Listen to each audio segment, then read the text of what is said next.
स्वाध्याय टीवी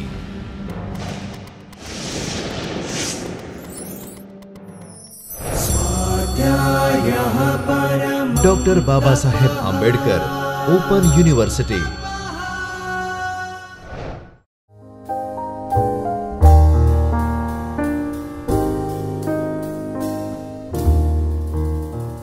नमस्कार विद्यार्थी मित्रों, आज આપણે સમાજશાસ્ત્રમાં શિક્ષણની પ્રક્રિયાઓ ઉપર ચર્ચા કરીશું।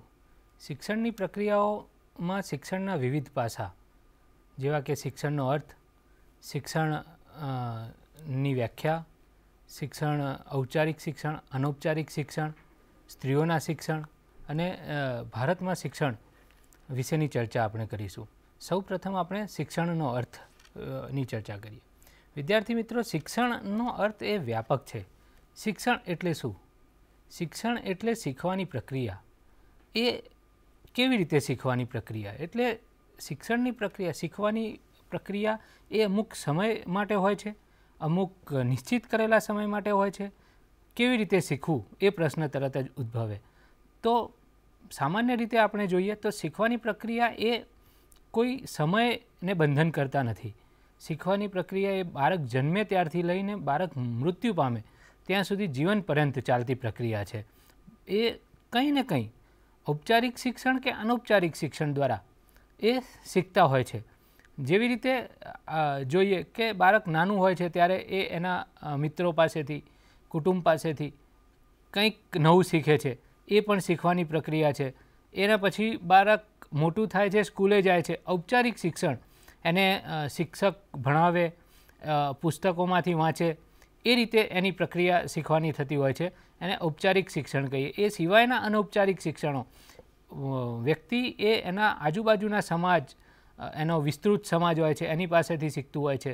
એ બહાર જાય અથવા તો ભૌગોલિક જુદા જુદા પ્રદેશોમાં જાય ત્યાં એની શીખવાની પ્રક્રિયા નિરંતર ચાલતી પ્રક્રિયા છે। એટલે શિક્ષણને જો એક અમુક ઢાંચામાં આપણે બંધ કરીએ તો એ શક્ય નથી। શીખવું એ જીવન પર્યંત ચાલતી પ્રક્રિયા છે અને વિશાળ પ્રક્રિયા છે। આપણે એના અર્થને જોઈએ। શિક્ષણનો અર્થ સામાન્ય રીતે કરે છે કે ચારિત્ર અને માનસિક શક્તિઓના વિકાસ અર્થે થતું વ્યવસ્થિત ભણતર। એટલે સમાજમાં જ્યારે વ્યક્તિ બાળક તરીકે જન્મે છે ત્યારે સમાજે એના ચારિત્રને અને માનસિક શક્તિઓના વિકાસ માટે શિક્ષણની પ્રક્રિયા અથવા તો વ્યવસ્થિત રીતે એને ભણતર આપવામાં આવે એને શીખવાની પ્રક્રિયા તરીકે વર્ણવી છે। મિત્રો, આપણે સમાજની જ્યારે ચર્ચા કરી ત્યારે એમાં જોઈ ગયા કે સમાજ એ એના ધોરણો, મૂલ્યો એ એના દરેક સમાજના જુદા જુદા હોય છે। આ ધોરણો અને મૂલ્યો પ્રમાણે વ્યક્તિને દરજ્જો મળતો હોય છે અને આ દરજ્જા મુજબનું શિક્ષણ એને આપવામાં આવતું હોય છે। સમાજ આ પ્રકારનું શિક્ષણ વ્યક્તિને મળે એની પ્રક્રિયા કરતું હોય છે, એના માટેના એની ગોઠવણ કરતું હોય છે અને આ રીતે એને સમાજમાં જે મૂલ્યો અને ધોરણો સમાજે નક્કી કર્યા છે એ સિવાય ચારિત્રના અને માનસિક શક્તિઓના વિકાસ અર્થે, મિત્રો, આપણે ચારિત્રને જ્યારે વાત કરીએ છીએ માનસિક શક્તિઓની ત્યારે સૌપ્રથમ એ વાત કરવાની આવે કે સમાજે એના જે વ્યક્તિના શીખવવાની પ્રક્રિયા છે એમાં જે ધોરણો નક્કી કર્યા છે, મૂલ્યો નક્કી કર્યા છે, એમાં અમુક પ્રકારના વર્તનને એ ચારિત્રલક્ષી હોવું જોઈએ। એ છે એની શક્તિઓનો વિકાસ થવો જોઈએ, એની શક્તિઓનો વિકાસ થઈ સમાજને અનુરૂપ બનવું જોઈએ। આ પ્રકારનું શિક્ષણ આપવાનો સમાજ પ્રયત્ન કરે છે અને વ્યવસ્થિત રીતે એને ભણતર મળી રહે, આ પ્રકારનું શિક્ષણ એને મળી રહે એ માટેના એના પ્રયત્નો કરવામાં આવે છે। આ માટે જુદી જુદી સંસ્થાઓ શિક્ષણની જુદી જુદી સંસ્થાઓ ઊભી કરવામાં આવે છે અને એના પ્રમાણે વ્યક્તિ ત્યાં જાય છે, બાળક સ્કૂલે જાય છે, સ્કૂલ પછી એ હાયર સેકન્ડરીમાં જાય છે અને કોલેજમાં જાય છે।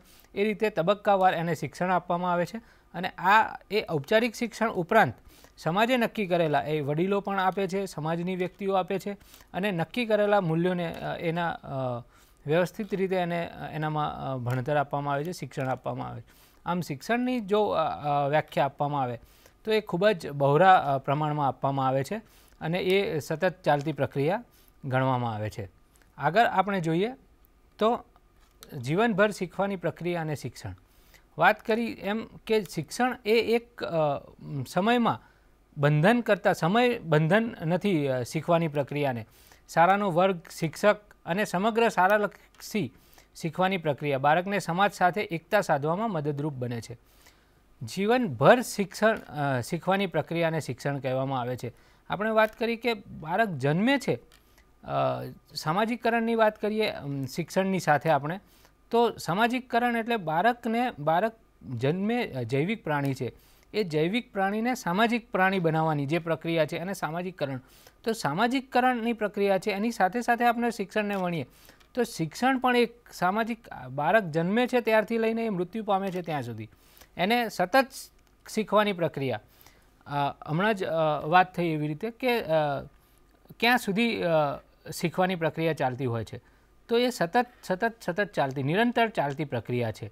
અને વ્યક્તિ હંમેશા કંઈ ને કંઈક શીખતું જ રહે છે. પોતાના ફિલ્ડનું શીખતું હોય છે, એના બહારની વાતાવરણમાંથી કંઈક મેળવે છે, ભૌગોલિક વાતાવરણમાંથી મેળવે છે. આમ સતત કંઈ ને કંઈ વ્યક્તિ શીખતો હોય છે. એવું ક્યારેય નથી બનતું કે વ્યક્તિ સંપૂર્ણ રીતે શીખી ગયો હોય છે ને ત્યાં એની પ્રક્રિયા પૂરી માનવામાં આવે છે. આવું ક્યારેય કોઈ પણ સમાજમાં ક્યારેય પણ કોઈ વ્યક્તિ કહેતો નથી કે ના, મારી શીખવાની પ્રક્રિયા પૂરી થઈ ગઈ છે. એ હંમેશા સતત નિરંતર ચાલતી પ્રક્રિયા છે અને એટલા માટે જ શીખવાની પ્રક્રિયાને સતત ગણવામાં આવી છે, નિરંતર ગણવામાં આવી છે. આગળ આપણે જોઈએ એમ આના માટે ટાલકોટ પાર્સન જણાવે છે કે જીવનભર શીખવાની પ્રક્રિયા છે, પણ આમ છતાં એ જુદા સમાજ માટે, જુદી જુદી વ્યક્તિઓ માટે એ જુદી જુદી પ્રક્રિયાઓ ઉદ્ભવતી હોય છે. અને એટલે એ શાળાનો વર્ગ, શિક્ષક અને સમગ્ર શાળાલક્ષી શીખવાની પ્રક્રિયા બાળકને સમાજ સાથે એકતા સાધવામાં મદદરૂપ બનતી હોય છે. આગળ આપણે જોઈએ ઔપચારિક અને અનૌપચારિક શિક્ષણ. ઔપચારિક શિક્ષણ એટલે વિદ્યાર્થી મિત્રો, આપ doctor Baba Saheb Ambedkar open university એ ડિસ્ટન્સ એજ્યુકેશન છે. એટલે આ જે ઔપચારિક પદ્ધતિ હોય છે એનાથી થોડી જુદી છે. ઔપચારિક પદ્ધતિ કેવી હોય છે? તો બાળક જ્યારે જન્મે છે, મોટો થાય છે, એ સ્કૂલે જતો થાય છે. સ્કૂલમાં એને વ્યવસ્થિત રીતે શિક્ષણ આપવામાં આવે. શિક્ષક એને ભણાવતા હોય છે, જે તે વિષયના નિષ્ણાત શિક્ષકો એને ભણાવતા હોય છે, એને ઘરકામ આપતા હોય છે, એને સ્કૂલનું વર્ગ એમાં જે શીખવવામાં આવે છે એ પદ્ધતિસરનું હોય છે, એના પુસ્તકો હોય છે. અને જો શીખવામાં એને સમજણ ના પડે તો એને વારંવાર આ પ્રક્રિયા કરીને પણ શીખવવામાં આવે છે. આ ઉપરાંત આવી જ પ્રક્રિયા પછી નક્કી કરેલી સમાજે નક્કી કરેલી પ્રક્રિયા એ પછી શાળામાંથી કોલેજમાં જાય ત્યારે પણ એને વ્યવસ્થિત શિક્ષણ આપવામાં આવે છે. એના જુદા માધ્યમો હોય છે, ટીવીના માધ્યમથી અથવા શૈક્ષણિક સંસ્થાઓ દ્વારા એને માધ્યમ, વૈજ્ઞાનિક સાધનો દ્વારા એને પદ્ધતિસરનું જ્ઞાન આપવામાં આવે છે. આ બધું જ ઔપચારિક શિક્ષણમાં ગણવામાં આવે છે. જ્યારે અનૌપચારિક શિક્ષણ, આપ આંબેડકર ઓપન યુનિવર્સિટીમાં જ્યારે પ્રવેશ મેળવ્યો છે ત્યારે આપ જોઈ શકશો વિદ્યાર્થી મિત્રો કે આમાં ક્યાંય શિક્ષક નથી હોતો. વિદ્યાર્થીને પુસ્તકો આપવામાં આવે છે, પણ દરેક પુસ્તકના અંતે એની પ્રગતિ ચકાસો. આ ઉપરાંત એને સ્વાધ્યાય કાર્યો આપવામાં આવે છે. વિદ્યાર્થીઓ એ પુસ્તકમાંથી જાતે ગ્રહણ કરે છે અને પોતાની સમજણ પ્રમાણેનું. હા, એને કાઉન્સિલિંગ ચોક્કસ પ્રમાણે આપવામાં આવે છે. એ જેવી રીતે અનૌપચારિક શિક્ષણ, ઔપચારિક શિક્ષણ એ પદ્ધતિસરનું શિક્ષણ છે, જ્યારે અનૌપચારિક શિક્ષણ એટલે એને જે સમાજે નક્કી કરેલા છે ક્લાસરૂમનું શિક્ષણ, શિક્ષક હોવા જ જોઈએ અથવા તો ક્લાસ બ્લેકબોર્ડ હોવું જોઈએ અને શિક્ષક એમાં લખી અને શીખવતો હોવો જોઈએ. આ જે ઔપચારિક શિક્ષણની પદ્ધતિ છે એનાથી અનૌપચારિક શિક્ષણ એ જુદું પડે છે.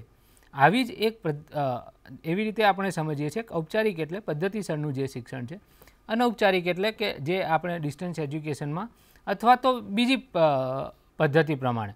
ઔપચારિક પદ્ધતિથી જુદી પ્રક્રિયા છે કે જેમાં પદ્ધતિસર જે નક્કી કરેલા ધારાધોરણો પ્રમાણે ભણાવવામાં નથી આવતું, પણ વ્યક્તિ જાતે શીખે છે અથવા તો સમાજમાંથી મેળવે છે. આવું અનૌપચારિક શિક્ષણ અને ઔપચારિક શિક્ષણ અને અનૌપચારિક શિક્ષણ એવી રીતે ભાગ પાડવામાં આવે છે. આની બહુ જ ભારતમાં શરૂઆત જોઈએ તો રાષ્ટ્રીય પ્રૌઢ શિક્ષણ કાર્યક્રમ NAEP તરીકે ઓળખવામાં આવે છે. અને આમાં 15થી લઈને 35 વર્ષના યુવકો કે જે નથી ભણી શક્યા, આપણે ડિસ્ટન્સ એજ્યુકેશનની પણ જ્યારે વાત કરીએ છીએ ત્યારે એનો મોટાભાગનો વર્ગ એવો છે કે એ વિદ્યાર્થીઓ સતત જે શિક્ષણ મેળવી શક્યા છે એવો નથી, પણ જેને કોઈ પણ કારણસર સમાજના કોઈ પણ કારણસર એ શિક્ષણ નથી મેળવી શક્યા અથવા તો શિક્ષણથી વંચિત રહ્યા છે, આ લોકોને શિક્ષણ મળી રહે. રાષ્ટ્રીય પ્રૌઢ શિક્ષણ યોજના જે સરકારની હતી એમાં પણ શિક્ષણ એમને કેવી રીતે આપવું એના પ્રયત્નો કર્યા. એમાં 15થી લઈને 35 વર્ષના યુવકોનો સમાવેશ કરવામાં આવ્યો અને આમાં ખૂબ જ મોટા પાયે એના આંકડાઓ રજૂ કરવામાં આવ્યા. 2000ની વસ્તી ગણતરીના આંકડા મુજબ વિશ્વમાં 95 કરોડ 40 લાખ લોકો નિરક્ષર હતા. કેટલી મોટી સંખ્યામાં લોકો નિરક્ષર, કારણ કે શિક્ષણ મેળવવાની જે વાત છે અથવા બધાના નસીબમાં શિક્ષણ મેળવવું એ હોતું નથી. કોઈ પણ કારણસર, સામાજિક કારણોસર અથવા તો બીજા કોઈ કારણસર એ શિક્ષણથી વંચિત રહી જવા પામે છે. જ્યારે વિશ્વમાં આ આંકડો ખૂબ જ મોટો છે. 2000ની વસ્તી ગણતરીની વાત કરીએ તો 95 કરોડ 40 લાખ લોકો નિરક્ષર હતા, જેમાંથી 50 કરોડ ભારતમાં. આપ વિચારી શકો છો કે 50 કરોડની જો સંખ્યા નિરક્ષર હોય તો આના માટે સરકાર ખૂબ જ ચિંતિત હતી અને એના માટે જ રાષ્ટ્રીય પ્રૌઢ શિક્ષણ, એટલે એ સમયે તમે જોશો મિત્રો તો રાત્રિના વર્ગો ચલાવવામાં આવતા અને કેવી પણ રીતે વ્યક્તિને શિક્ષણ મળે અથવા તો એ ઉઠી ના જાય, શિક્ષણ ચાલુ શિક્ષણથી એ ઉઠી જવાના જે પ્રક્રિયા થતી એ ના થાય, એવા સરકારના ખૂબ જ પ્રયત્ન રહ્યા અને એ વિશે સરકાર ખૂબ જ ચિંતિત રહી. આનું ઘણું સારું પણ પરિણામ આવ્યું અને એનાથી શિક્ષણ બાજુ લોકો વળ્યા. અને ચોક્કસ વાત છે કે જે સમયની પાબંદી હોય, ઘણા લોકો આંબેડકર ઓપન યુનિવર્સિટીની વાત કરીએ તો એના વિદ્યાર્થીઓ એવા છે કે એને પદ્ધતિસરનું શિક્ષણ મેળવવામાં તકલીફ પડે, પણ એમ છતાં તેઓ શિક્ષણ મેળવવા માટે તો ઈચ્છુક છે જ. એ લોકો નથી સ્કૂલે જઈ શકતા, એ લોકો ઘરે બેસીને વાંચી એ સમય આપી શકે છે. આવા બહુ જ મોટી સંખ્યામાં લોકો છે કે જેઓને શિક્ષણ મેળવવું છે પણ પદ્ધતિસરનું શિક્ષણ મેળવવાની અથવા તો કુટુંબની જવાબદારી એમની ઉપર છે અથવા તો લગ્ન થઈને સાસરે ગયેલી બહેનો છે, એ બધા જ લોકો શિક્ષણ મેળવવા ઈચ્છે છે પણ પદ્ધતિસરનું શિક્ષણ મેળવવામાં એ લોકો નથી મેળવી શકતા. તો આના કારણે અને જ્યારે રાષ્ટ્રીય પ્રૌઢ શિક્ષણની એક સમય એવો હતો કે પ્રૌઢો જે માનવામાં જે શિક્ષણ ચૂકી ગયા હતા એ ખૂબ જ મોટા પ્રમાણનો વર્ગ હતો અને જેમને શિક્ષણ મેળવવું હતું અથવા તો શિક્ષણ ન હતું એના કારણે તેઓ ઘણી તકલીફો અનુભવતા હતા, પરંતુ એ કેવી રીતે પૂર્ણ કરે એના માટે એ રાજ્ય સરકારે વિચાર્યું, કેન્દ્ર સરકારે વિચાર્યું અને રાષ્ટ્રીય પ્રૌઢ શિક્ષણ નીતિ અમલમાં આવી, જેનો ખૂબ જ મોટા પ્રમાણમાં ફાયદો અથવા લાભ લોકોએ લીધો અને આ ખૂબ જ પ્રચલિત શિક્ષણ ગણવામાં આવે છે. ભારતમાં શૈક્ષણિક વ્યવસ્થાનો ઐતિહાસિક વિકાસ એની વાત આપણે કરીએ તો પ્રાચીન શિક્ષણ અને આધુનિક શિક્ષણ એમ બે ભાગ પાડવામાં આવે છે. મિત્રો, પ્રાચીન શિક્ષણની જ્યારે વાત કરવામાં આવે છે કે પ્રાચીન શિક્ષણ કેવું હતું, ત્યારે સૌ પ્રથમ આપણને રામાયણ અને મહાભારતની જે વાતો છે એ યાદ આવી જાય કે કૃષ્ણ સુદામાની વાત છે કે એ સમયે વિદ્યાર્થીઓ એ ગુરુના ત્યાં જતા અને ગુરુના ત્યાં રહીને ભણતા. એમાં એવું નહોતું માનવામાં આવતું કે અમુક જ બાળકો જઈ શકે, એટલે કે રાજાનો છોકરો હોય અથવા તો ગરીબનો છોકરો હોય પણ એમને શિક્ષણ મેળવવા માટે ઋષિમુનિના આશ્રમમાં જવું પડતું, ત્યાં ઋષિની સેવા કરવી પડતી, ઋષિ જે પણ કામ, ગુરુ જે પણ કામ બતાવે એ કરવું પડતું અને આ કામ કરીને એવો શિક્ષણ એના પેલામાં શિક્ષણ મેળવતા, એના બદલામાં શિક્ષણ મેળવતા અને આવી રીતે. પરંતુ એમાં પ્રાચીન સમયમાં એ પણ જોવા મળ્યું કે અમુક જ વર્ગ, સમાજનો અમુક જ વર્ગ એ શિક્ષણ મેળવી શકતો, અથવા તો રાજાના પુત્રને શિક્ષણ મળતું અથવા તો બ્રાહ્મણોના પુત્રને શિક્ષણ મળતું અથવા બ્રાહ્મણોને શિક્ષણ મળતું. આના કારણે એક કે બે વર્ગને બાદ કરતાં સમાજનો મોટા ભાગનો વર્ગ જોઈએ તો એ નિરક્ષર રહેવા પામ્યો અને આ પદ્ધતિ એ ભારતમાં પ્રવર્તતી જોવા મળી આપણને પ્રાચીન શૈક્ષણિક કાળમાં. ધીમે ધીમે રાજાઓનો યુગ પૂર્ણ થયો અને વિદેશીઓ ભારતમાં આવ્યા, એમણે શિક્ષણ જોયું અને ઔપચારિક શિક્ષણની શરૂઆત ત્યારે માનવામાં આવે છે. ત્યારે પણ શિક્ષણની શરૂઆત થઈ, અંગ્રેજી શિક્ષણની શરૂઆત થઈ અને આમ છતાં ભારતમાં એ સમયે જોઈએ, આઝાદી મળ્યા પહેલાંની વાત જો કરવામાં આવે તો શિક્ષણનું પ્રમાણ ઘણું ઓછું જોવા મળ્યું, કારણ કે શિક્ષણ પ્રત્યે લોકો એટલા જાગૃત નહોતા જોવા મળતા અને અમુક જ લોકો શિક્ષણ લઈ શકતા અથવા તો એના માટેની સુવિધાઓનો પણ અભાવ કહીએ તો એ કારણભૂત છે. આ ઉપરાંત અંધશ્રદ્ધાઓ નીચા વર્ગમાં શિક્ષણનું પ્રમાણ ખૂબ જ ઓછું જોવા મળ્યું અથવા તો સ્ત્રી શિક્ષણનું પ્રમાણ ખૂબ જ ઓછું જોવા મળે છે. જેમ જેમ જેમ જેમ આધુનિકતા જેમ જેમ શિક્ષણ મેળવતા ગયા એમ શિક્ષણની પ્રક્રિયા અથવા તો એમાં પરિવર્તન આવતું ગયું. લોકો શિક્ષણ પ્રત્યે વધુ સભાન બન્યા. આઝાદી મળી, આઝાદી પછી શિક્ષણ માટે શિક્ષણને ખૂબ જ મહત્ત્વ આપવામાં આવ્યું અને આ માટે એની સુવિધાઓનો પણ વધારો કરવામાં આવ્યો. જેમ જેમ શિક્ષણ મળતું ગયું એમ ધીમે ધીમે લોકો શિક્ષણ મેળવવા માટે અથવા તો અંધશ્રદ્ધામાંથી બહાર આવીને પણ શિક્ષણ પોતાના પુત્ર અને પુત્રીઓને શિક્ષણ અપાવવા માટેના પ્રયત્નો કરવા માંડ્યા અને આના કારણે શિક્ષણનો વ્યાપ ધીમે ધીમે ધીમે વધવા માંડ્યો. એમાં પણ જોઈએ તો શરૂઆતમાં સ્ત્રી શિક્ષણનું ઓછું પ્રમાણ જોવા મળે છે. આ ઉપરાંત અનુસૂચિત જાતિ જનજાતિનું પ્રમાણ ખૂબ જ ઓછું. એમાં પણ એ જ જોઈએ કે શિક્ષણ જે સુવિધાઓનો અભાવ હતો, અંધશ્રદ્ધાઓ હતી લોકોમાં, શિક્ષણની જાગૃતિ ન હતી. આ બધા જ કારણોના કારણે આ ઉપરાંત અમુક જ પ્રાથમિક શિક્ષણ સુધીનું શિક્ષણ નજીક મળી રહે, પછીનું શિક્ષણ દૂર હોવાથી અથવા સુવિધા ન હોવાથી પણ શિક્ષણ મેળવી નહોતા અથવા તો છોડી દેવાનું પ્રમાણ ખૂબ જ વધુ જોવા મળ્યું. 1 થી 4 ધોરણ સુધી ભણાવે પછી સ્કૂલ દૂર હોવાથી એને ઉઠાડી મૂકવામાં આવે અથવા તો ખેતી એ મુખ્ય વ્યવસાય હતો, ખેતીમાં માણસોની ખૂબ જ જરૂરિયાત પડે. આ બધા જ કારણોનો કારણે શિક્ષણનું પ્રમાણ ભારતમાં જોઈએ તેટલું ન થવા પામ્યું. પરંતુ અત્યારે જોઈએ, આધુનિક સમયમાં જોઈએ કે શિક્ષણનું પ્રમાણ ધીમે ધીમે વધ્યું. શિક્ષણ માટેની જાગૃતિ આવવા માંડી. આના કારણે અત્યારે શિક્ષણનું ખૂબ જ પ્રમાણ જોવા મળે છે. સ્ત્રી શિક્ષણ પણ એટલું જ વધ્યું છે. સરકાર અનુસૂચિત જાતિ અને જનજાતિ માટે પણ એટલા જ પ્રયત્નો કરે છે અને એ લોકો કોલેજનું શિક્ષણ, ઉચ્ચ શિક્ષણ મેળવતા થાય એવા પ્રયત્નો કરવામાં કરે છે. આ માટે એમને શિષ્યવૃત્તિ આપવામાં આવે છે. અનામત જે પ્રથા દાખલ કરવામાં આવી છે એ મુજબ એમને પ્રવેશ આપવામાં આવે છે અને આ સિવાય શિષ્યવૃત્તિ આપીને પણ એ લોકો ભણે અને શિક્ષણનો વ્યાપ વધે એવા સરકારના ખૂબ જ પ્રયત્નોના કારણે આજે જોઈએ તો શિક્ષણનો વ્યાપ ભારતમાં વધ્યો છે અને એ ખૂબ જ સારી બાબત ગણવામાં આવે છે. આગળ જોઈએ વિદ્યાર્થી મિત્રો, ભારતમાં શૈક્ષણિક વ્યવસ્થાની પ્રાચીન શિક્ષણથી લઈને આધુનિક શિક્ષણની જ્યારે આપણે વાત કરી તો એની વ્યવસ્થા, એની શિક્ષણની અસમાનતાની જેમ વાત કરીએ, જે વાત આધુનિક શિક્ષણમાં કરવામાં આવી કે આધુનિક શિક્ષણ જ્યારે આઝાદી પછીના શિક્ષણને આધુનિક શિક્ષણ જ્યારે ગણવામાં આવે છે ત્યારે જુદી જુદી બાબતો, શરૂઆતમાં જ્યારે એમ માનવું કે શિક્ષણ ઉપર અબાધિત અધિકાર માત્ર ઉપલા વર્ગનો છે અથવા તો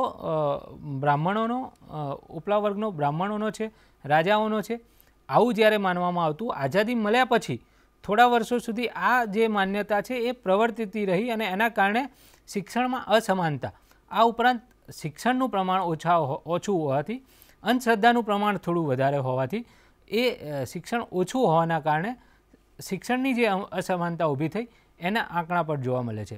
ધારો કે આપણે જ્યારે વાત અસમાનતાની કરીએ છીએ ત્યારે એમાં સ્ત્રી શિક્ષણ, સ્ત્રી અને પુરુષના શિક્ષણને ખૂબ જ ભેદભાવ ભર્યું માનવામાં આવે છે. ભારતમાં જોઈએ તો પુરુષ બાળક કરતાં સ્ત્રી બાળકના શિક્ષણનો આંક હંમેશા નીચો રહ્યો. અત્યારેના શિક્ષિત સમાજમાં જોઈએ છે તો એ લગભગ સરખો થવા જઈ રહ્યો છે. તો એને જે સમય લાગ્યો પણ એ જ્યારે અસમાનતા જોવા મળતી ત્યારે સ્ત્રી શિક્ષણના અને અનુસૂચિત જાતિ અને અનુસૂચિત જનજાતિના વિદ્યાર્થીઓમાં જે અસમાનતા જોવા મળે છે એનું કોષ્ટક દર્શાવેલું છે. એના ઉપરથી આપણને ખ્યાલ આવશે કે કેટલો ફરક પડે છે. છોકરીઓ છોકરાઓની અને પ્રાથમિક અને માધ્યમિક શિક્ષણની સાથે વાત કરી છે. આપ કોષ્ટકમાં જોઈ શકો છો કે એમાં તે વય જૂથની વસ્તીના પ્રમાણમાં પ્રાથમિક કક્ષાએ અને શાળામાં પ્રવેશ લેનારનું પ્રમાણ કેટલું ઓછું આવે છે.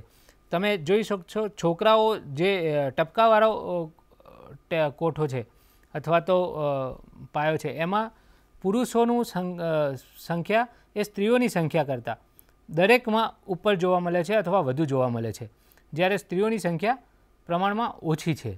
આમ એ જે અપૂર્ણાંક છે એ વ્હાઇટ કલરમાં અપૂર્ણાંકને આપવામાં આવ્યો છે. આ જે શિક્ષણની અસમાનતા બતાવે છે એ ભારતમાં જોવા મળતી હતી. આગળ આપણે જોઈએ તો શિક્ષણનો ફેલાવો કેવી રીતે કરવો. તો વિદ્યાર્થી મિત્રો, સમાન તક આપવી, સમાજમાં સર્વને સમાન તક, આ માટેની ચર્ચા વિકસિત દેશોમાં ખૂબ જ થાય છે. અને સમાન તક આપવાની જ્યારે વાત કરવામાં આવે છે, આમ છતાં ઘણા પ્રમાણમાં જોવા મળે છે કે સમાનતા એક સરખી જોવા નથી મળતી. જુદું જુદું સમાનતાનું ધોરણો હોય છે. આપણે જ્યારે અત્યારે વાત કરીએ છીએ કે આ સમાજની વાત કરીએ છીએ, શિક્ષિત સમાજની વાત કરીએ છીએ, ત્યારે વિદ્યાર્થી મિત્રો, જો તમે પ્રાથમિક શાળા અને પ્રાથમિક શાળામાં પ્રાઇવેટ સ્કૂલો અને સરકારી સ્કૂલોમાં તફાવત જોવા મળે છે. આ ઉપરાંત પણ સરકાર જ્યારે પ્રયત્ન કરે છે ત્યારે એ સર્વને સમાન તક મળી રહે, સમગ્ર સમાજને સમાન તક મળી રહે એવા પ્રયત્નો કરે છે. અને એવા પ્રયત્નો કરવાથી ચોક્કસ એ સમાજમાં શિક્ષણનો ફેલાવો વધશે.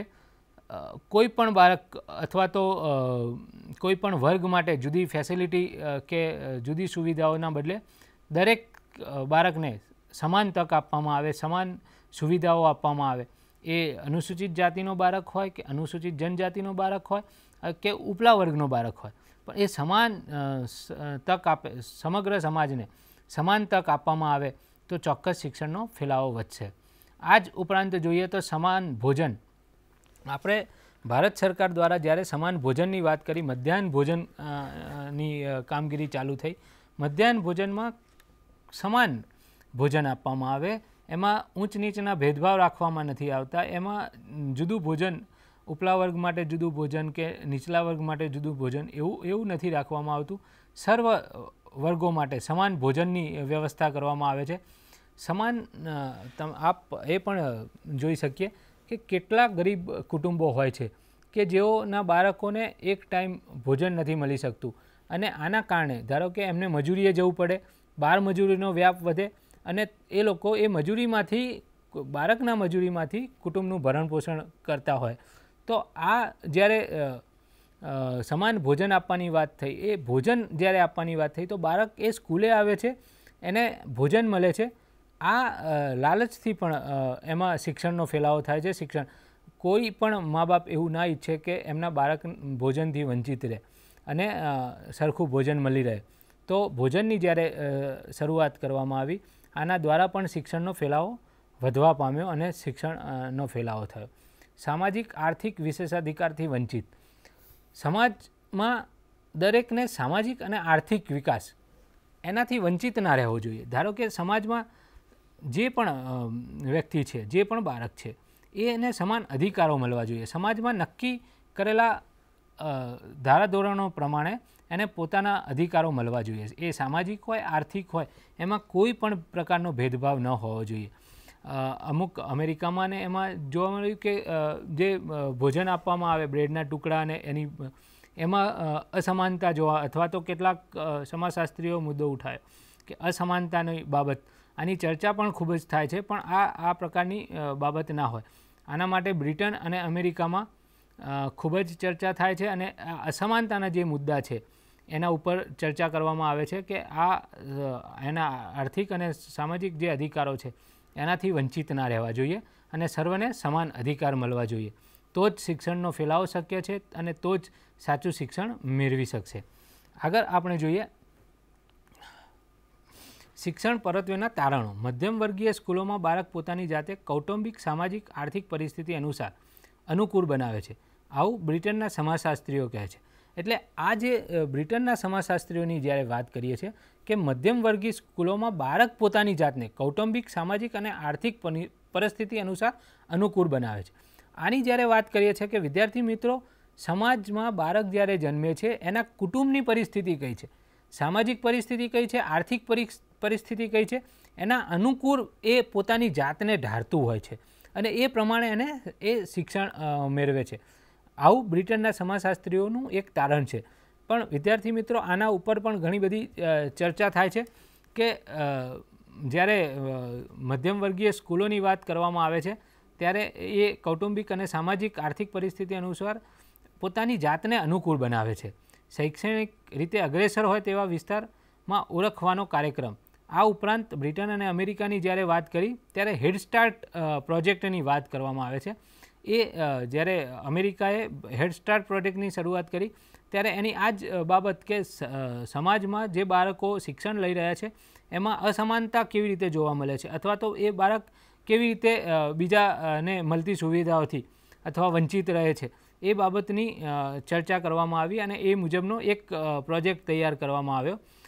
ભારતની જ્યારે વાત કરવામાં આવે છે ત્યારે ભારતે આવા બાળકો માટે કે જેમાં અસમાનતા જોવાતી હોય, અનુસૂચિત બાળકો અને અનુસૂચિત જનજાતિઓ માટે અનામત પ્રથા જે લાવવામાં આવી એની વાત કરવામાં આવે છે કે એઓને બીજા જે સમાજના ભદ્ર વર્ગ છે અથવા સમાજના ઉપલા વર્ગો છે એના પ્રમાણમાં જુદી જ સુવિધાઓ આપવામાં આવે છે, એમને જુદી રીતે ટ્રીટ કરવામાં આવે છે, અથવા તો ટ્રીટ કરતાં એમને શિષ્યવૃત્તિ આપવામાં આવે છે, એમને શિક્ષણ માટે પ્રોત્સાહિત કરવામાં આવે છે કે જેમાં એ સમાજમાં શિક્ષણ પ્રમાણે શિક્ષણ માટે એટલી જાગૃતિ નથી હોતી તો એ શિક્ષણ મેળવવાનો પ્રયત્ન કરે, એ લોકો મેળવવા માટે ઉત્સાહિત થાય, જાગૃત થાય, એ માટેના ખૂબ જ પ્રયત્ન કરવામાં આવે છે અને આવા પ્રયત્નોને આધારે શિક્ષણનો ફેલાવો વધે છે, શિક્ષણનું પ્રમાણ વધતું જોવા મળે છે.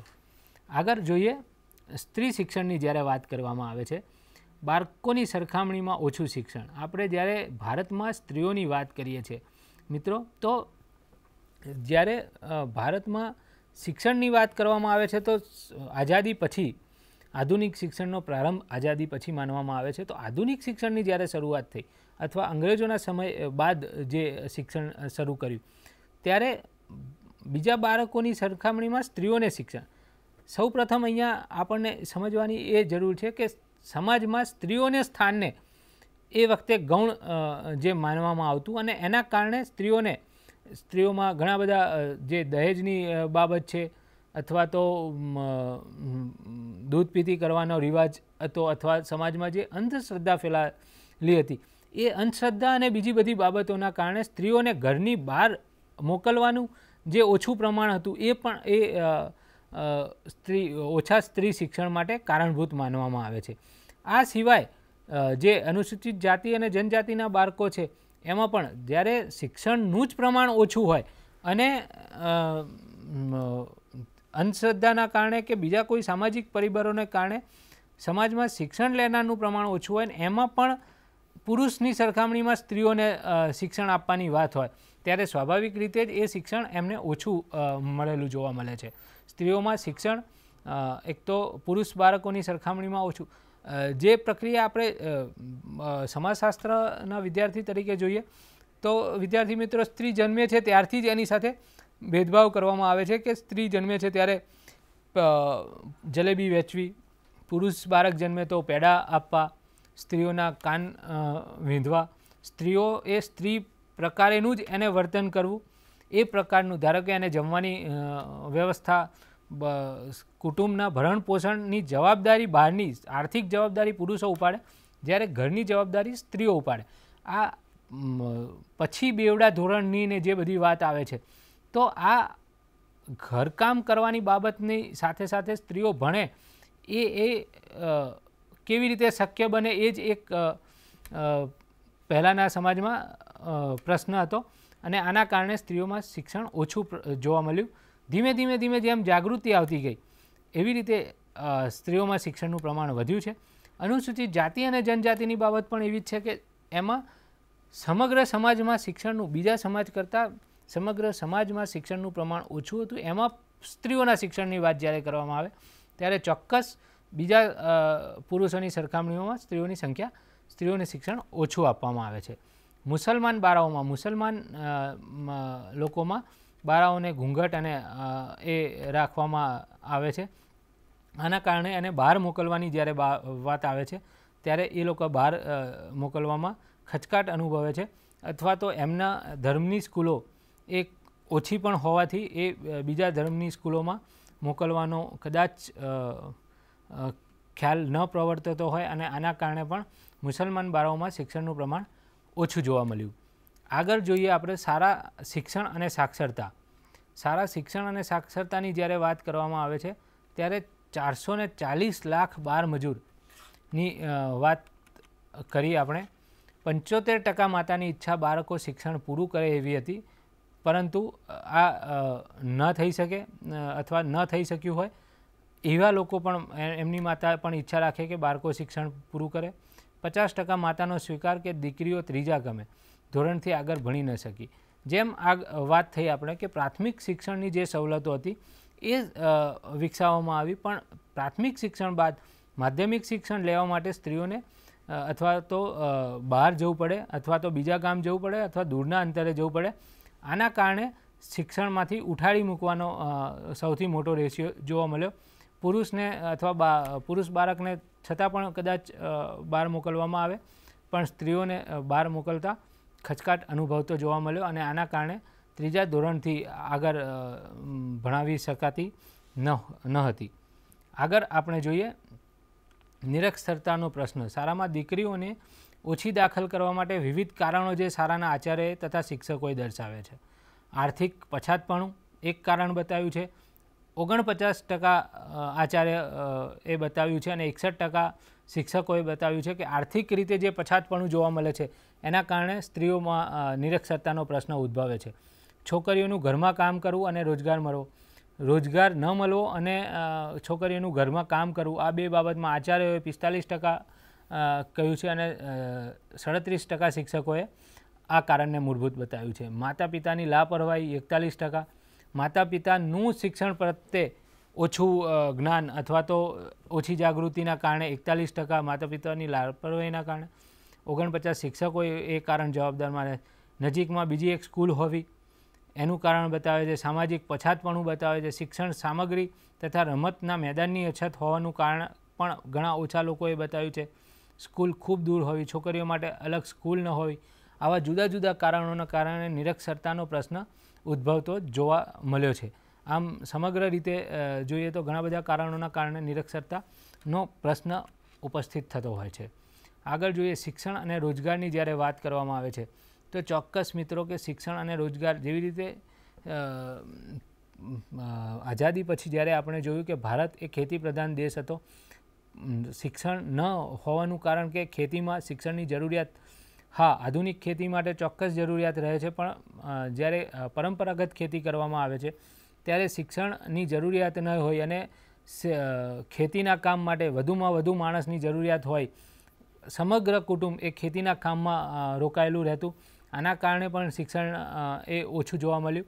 આમ જુદી જુદી જે પ્રક્રિયાઓ છે એ ખેતી એ મુખ્ય વ્યવસાય હતો અને આના કારણે પણ સાક્ષરતાનું પ્રમાણ ઓછું.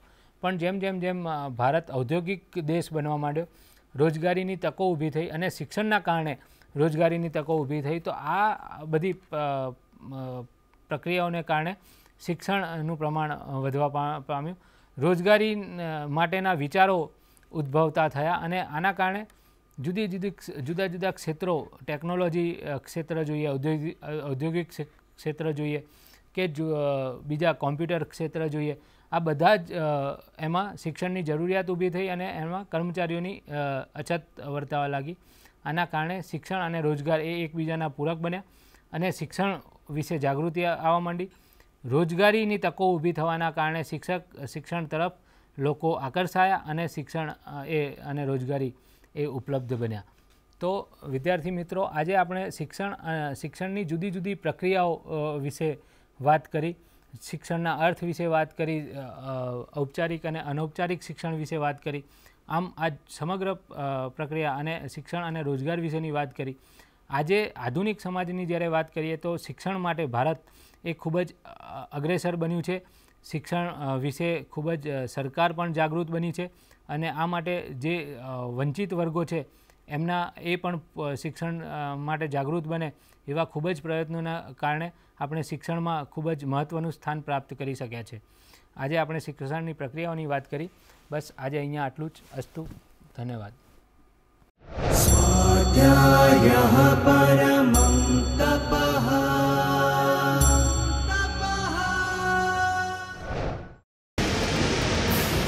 સ્વાધ્યાય ટીવી